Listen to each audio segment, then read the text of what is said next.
श्री गुरु गोविंद सिंह जी सिखों के 10वें पातशाह, उन्होंने, आपको ध्यान होगा कि एक फौज तैयार की थी, जालिमों के विरुद्ध लड़ने के लिए एक फौज तैयार की थी।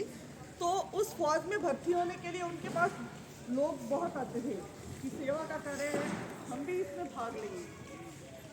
तो उनमें एक व्यक्ति उनके पास आया, उसने कहा कि गुरुजी मुझे भी आप अपनी सेना में भर्ती कर लो।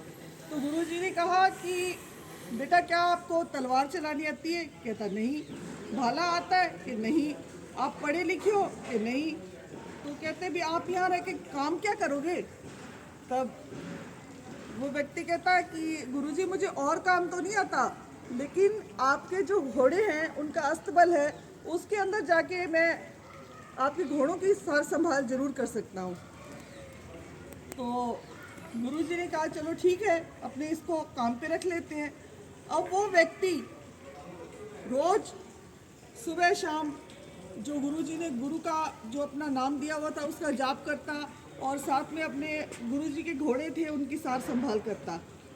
एक दिन गुरुजी का अस्तबल में जाना हो गया, तो गुरुजी ने क्या देखा कि उस अस्तबल के अंदर जो पहले घोड़े थे वो बीमार थे, वो भी स्वस्थ हो गए, और जो दूसरे थे वो भी बड़े शक्तिशाली लग रहे थे गुरुजी को। तो गुरुजी ने कहा, उसको पूछा कि बेटा तेरा नाम क्या है? तो वो बोला कि भाई गुरुजी मेरा नाम है भाई बेला।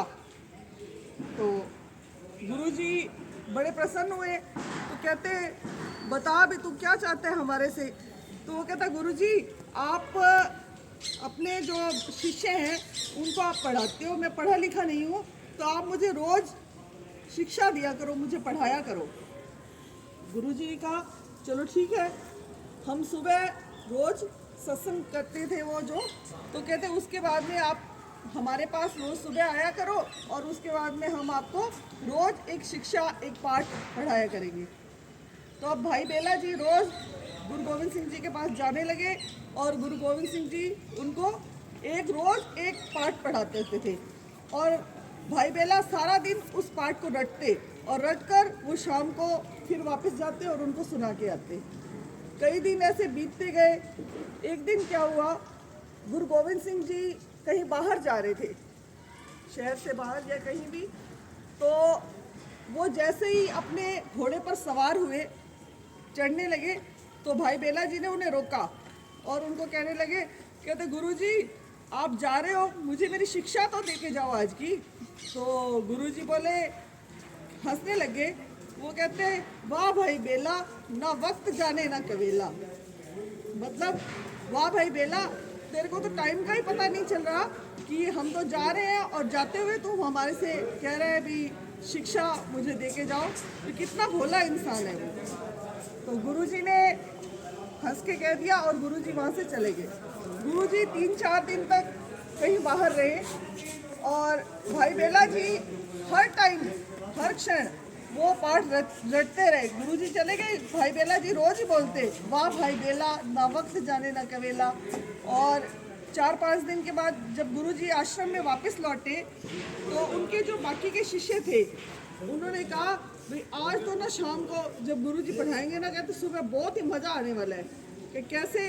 कहते भी देखो भाई बेला की बात सुनेंगे ना तो बड़ा ही कहते आनंद आएगा, क्योंकि लोग मजाक उड़ाने वाले बहुत होते हैं ना, तो अच्छा काम करता है तो उसका मजाक बहुत उड़ाया जाता है। तो भाई बेला, हालांकि वो तो अपने गुरु की बात को मान रहा था, तो शाम को जब पाठ सुनाने का टाइम आया तो उन्होंने कहा गुरुजी आप भाई बेला से सुनो। भाई बेला जी खड़े हुए, वो बोले, कहते वाह भाई बेला, ना वक्त जाने ना कवेला। अब गुरु गोविंद सिंह जी कहते बेटा आप ये क्या बोल रहे हो? तो कहते गुरुजी जब आप जा रहे थे तो मैंने आपको कहा था आप मुझे पाठ पढ़ा के जाओ, और उस समय आपने मुझे ये शिक्षा दी थी वाह भाई बेला, ना वक्त जाने ना कवेला। तो मैं उस दिन से उस पाठ को यूं ही रट रहा हूँ। तो गुरुजी उसमें बड़े प्रसन्न हुए और उसको अपने सीने से लगा लिया। उसको बहुत ही